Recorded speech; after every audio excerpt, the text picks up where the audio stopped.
मित्रांनो, गणेशोत्सव सुरू झालाय आणि या गणपतीच्या पहिल्या दिवसामध्ये आम्ही खूप खूप खूप जास्त धमाल केली सगळ्यांनी मिळून. दरवर्षीप्रमाणे मी याही वर्षी मामाकडे एक दिवस अगोदर वस्तीला आलो होतो गणपतीसाठी आणि हा संपूर्ण ब्लॉग मी डिटेलमध्ये टाकलेला आहे युट्यूबला.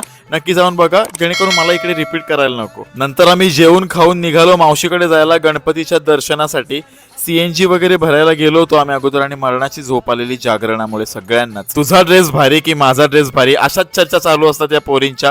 गणपतीची मूर्ती तर सुंदर होती मावशीची आमच्या. लगेच मावशीने चहा वगैरे दिला आणि आम्ही सुंदर सुंदर फोटो काढले. त्याच्यानंतर ह्यांचं पण सुरुवात झाली लगेच फोटो काढण्याची. मामाने ना शेवपुरी केलेली आणि काय सांगू, एकच नंबर शेवपुरी झालेली. आणि एवढ्या माणसांना शेवपुरी करणं खूप कठीण गोष्ट आहे. मामा दरवर्षी काही ना काही करत असतात. मावशीकडून आम्ही निघालो ताईकडे उरणला. सगळेजण पॅक एकदम गाडीमध्ये. पोचलो दांड्यावर. ताईने उकडीचे मोदक आणि वेफर आणले आणि डेकोरेशन केलेलं नारळांचं 0 वेस्ट एकदम मस्त. भेटूया पार्ट 2 मध्ये.